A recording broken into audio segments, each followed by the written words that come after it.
what we're going to do over here today is a short glimpse of what you're seeing in front. That's two collaborative robot arms, which were set up more or less in a span of 15-20 minutes right in front of you.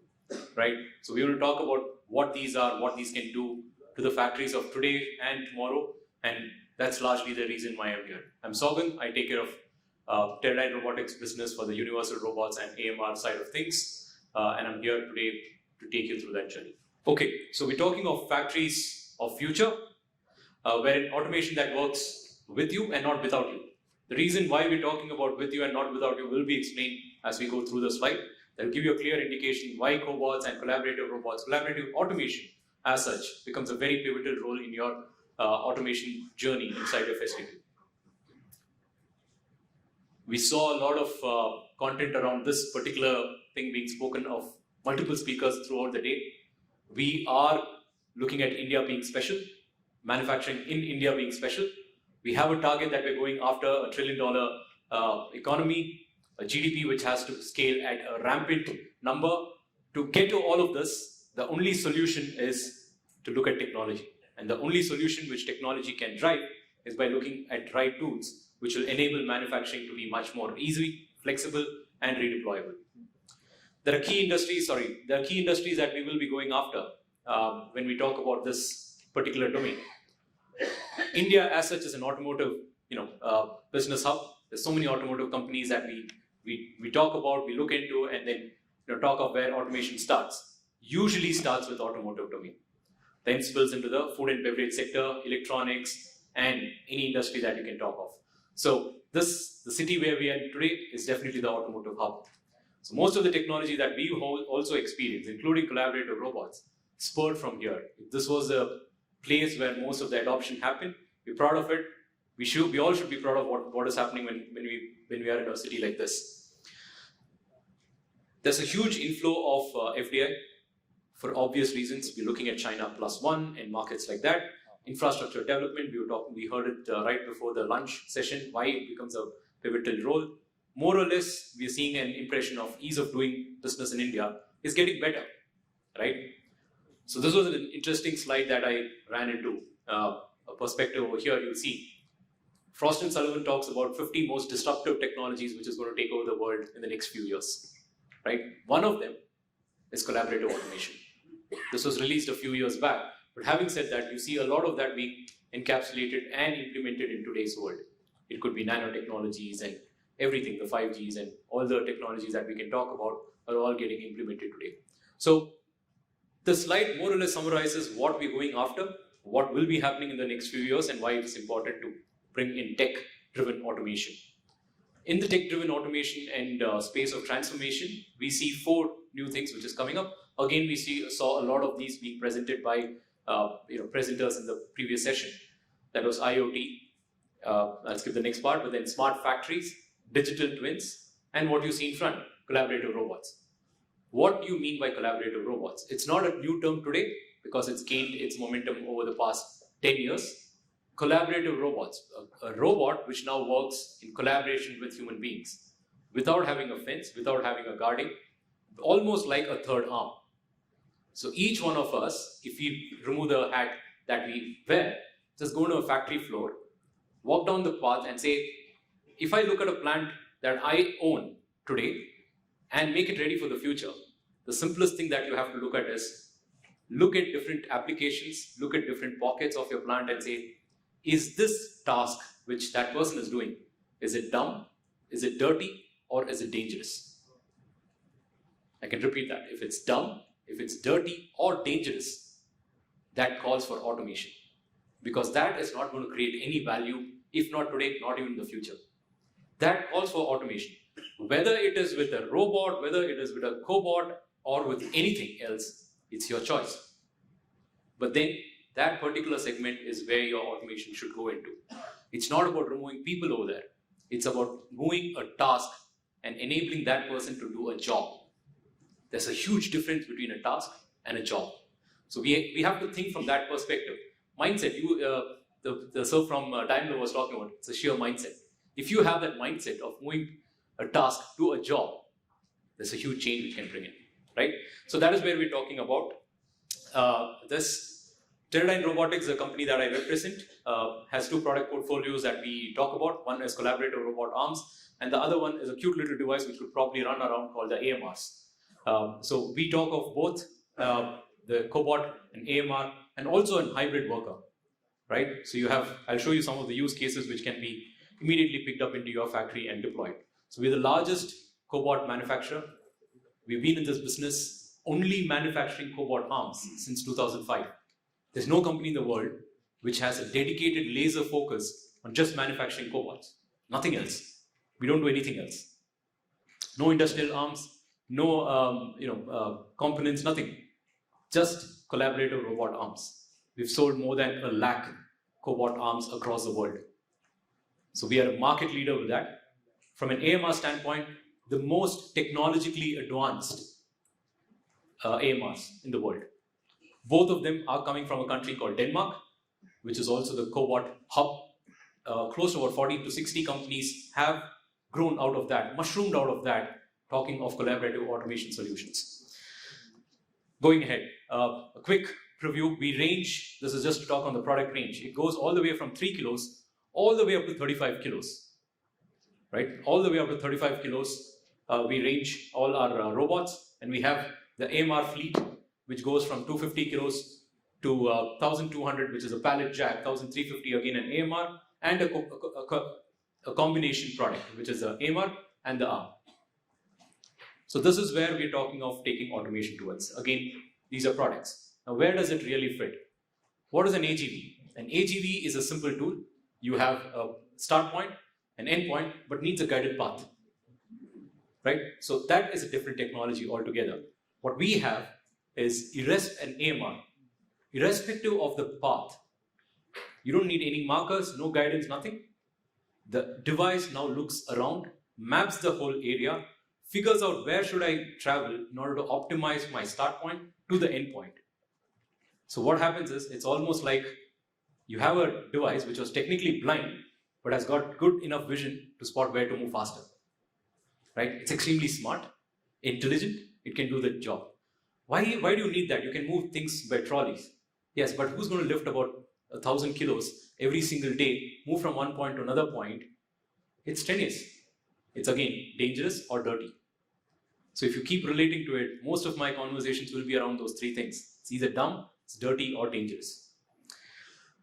So that is where we thought of bringing in AMRs, moving products from one point to another point, absolutely ease of movement, etc. And that is where we talk about it. From moving pallet jacks to forklifts, now today will look like that. You don't need anything to be dragged by people.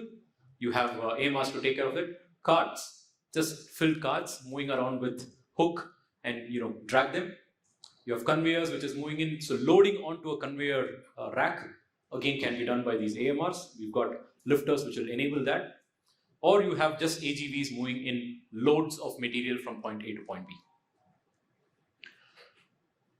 Here's a quick glimpse of what it will look like in a factory floor. I will be skipping it quite quick so that we don't spend a lot of time. We still can have conversations around it. So this is what an AMR in a factory will look like. You have trace, you spot something moving around. It could be people, it could be another machine or anything. It senses it, it's got LiDARs in front, senses it, navigates around it. It's not stopping over there. It's just taking a pause, analyzes what's around, utilizes the best optimum space, navigates around, and still gets to the point. So it's again human-robot working together. You're not asking something to shut shop because I have something to do. It's more like a third entity to you. We've seen Segway, right? We have those devices which you run around, something like that, but then it's much cooler. So most of the programming is done on an iPad kind of a device, which can also be done through your phone. So the user interface is extremely easy. You copy, paste, and then you run from your warehouse to your FGs. It's all smooth and flow. So that is what it looked like. So you can we have a dedicated fleet manager software. So you have multiple AMRs, all of them connected to a single network. You can control all the AMRs through that fleet manager. So going ahead, where does this fit into? If you are in any of these industries, which is automotive, food and beverage, electronics, or education, metal machining, any of these shop floors, is an ideal place to bring in AMRs or any of those technologies. Now let's get into the aspect of cobots. Collaborative robots. This is what you saw. This is on the floor. What you see over there is on the roof. So the space and the time to deploy this, as we speak, we see Sir walking in. He was one of the people who actually brought in this technology to this country in Pune.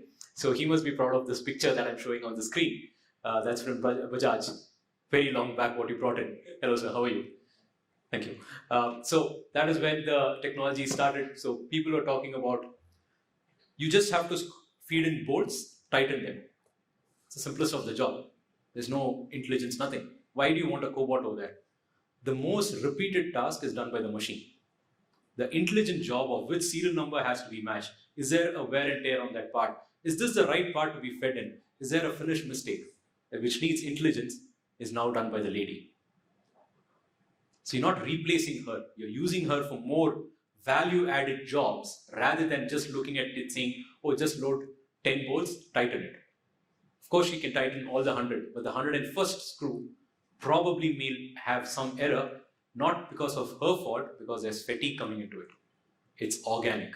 So these are places wherein we want you and all of us to start looking at places, like I mentioned, dumb, dirty, dangerous places to deploy and think of using collaborative automation. We started with an intraocular lens manufacturer based out of Madurai, where salaries of people are just ranging from 5,000 rupees, deploying cobots, all the way to companies like Bajaj, Mahindras, and all of them, from Mercedes-Benz to, you can talk of Ferraris and anything that you can talk, including the likes of Elon Musk is fascinated by our cobots. They're using them in Tesla. So this is where a picture like what just two of my colleagues over here, both from the technical team, Nilesh and Akash, both of them, please bother them with questions after this one, not me. So both of them, if you can stand up, it will be helpful.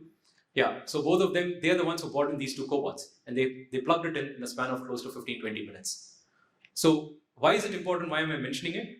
Because tomorrow when you think of automating your facility, you just need 15-20 minutes to bring an automated device, which is a robot. You can then think of an application which can be plugged in a span of 1 hour or 2 hours. So in a span of half a day, your factory is automation ready. You brought in an application and you deployed it. So imagine this is done in scale, right? In 100 robots, all of that is done within a span of 30 days or even shorter time. So this is where the speed and your manufacturing can go at that rate, address the issue of scale in India by just not changing anything, but just having a footprint of 190 mm. Today, if I'm standing here, it's the same place I can bring in a cobot. If I don't have space here, mount it on the wall. No, you don't have space on the wall, mount it on over top. It's as simple. So most of these companies, this is very critical for us.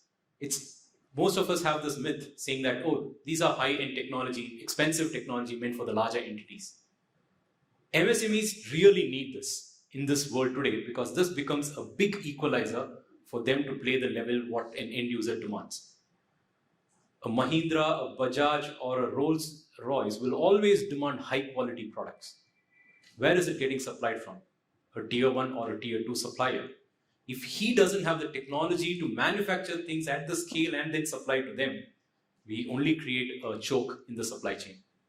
So this is where it becomes a huge equalizer. Most of these companies, some of them based out of Pune, are using this and becoming a big equalizer in taking their manufacturing journey ahead.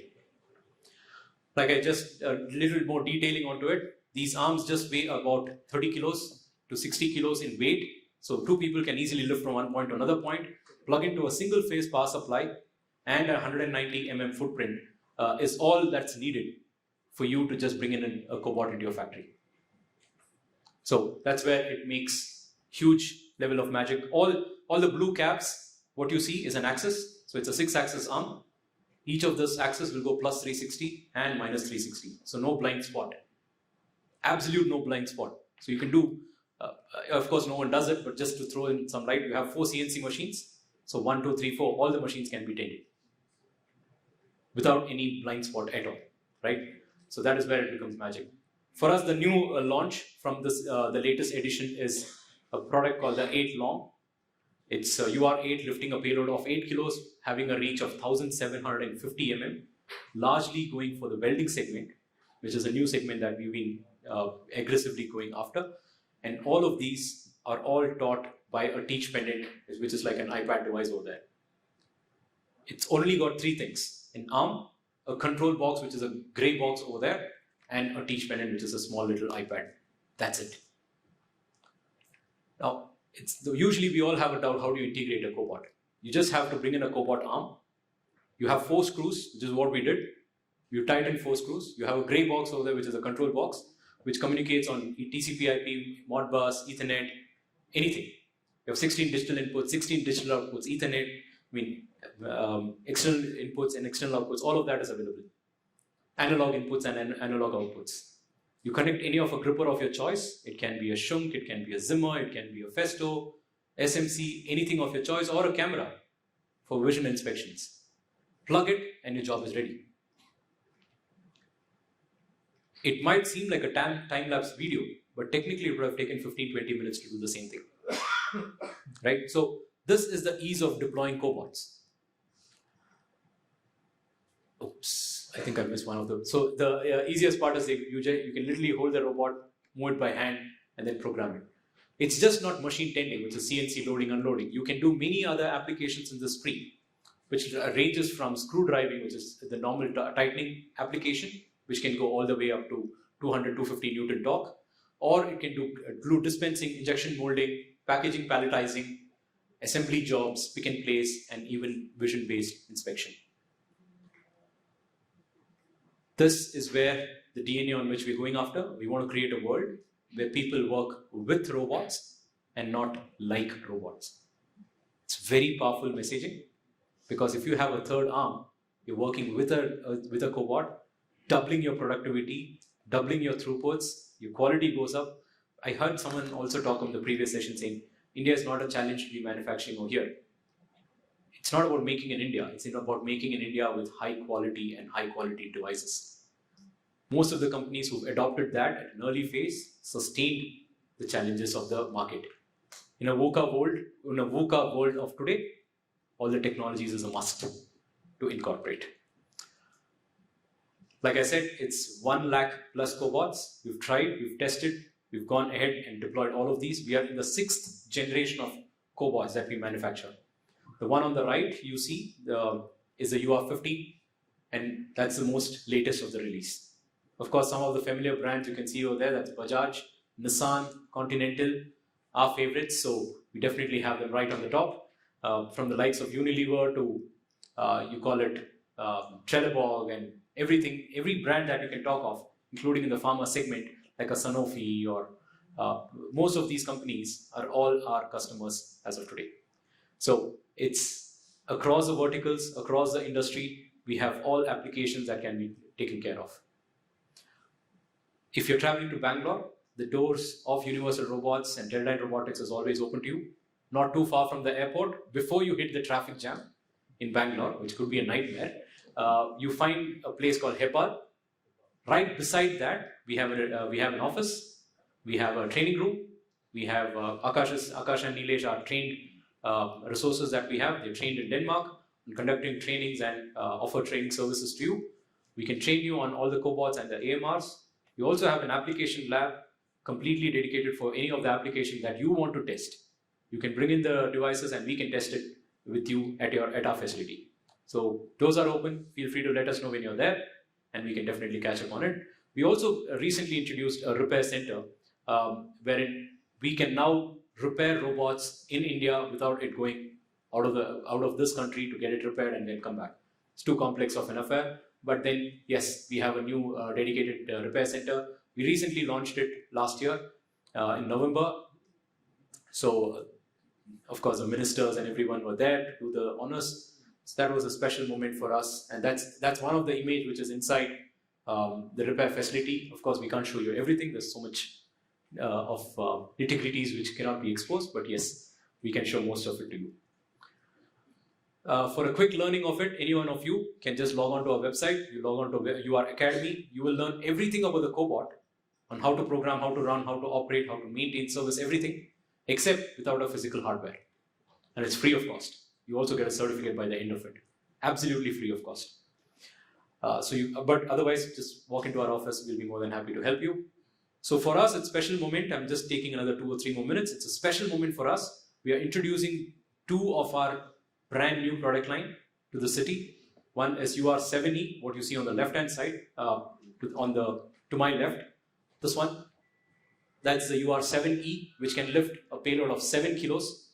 And to the right is the 𝗂𝗎15, which is the latest flagship product of Universal Robots, lifting close to 15 kilos. And outside on the booth, you will also find a 𝗂𝗎12, which will also be lifting 12 kilos to do any application of your choice.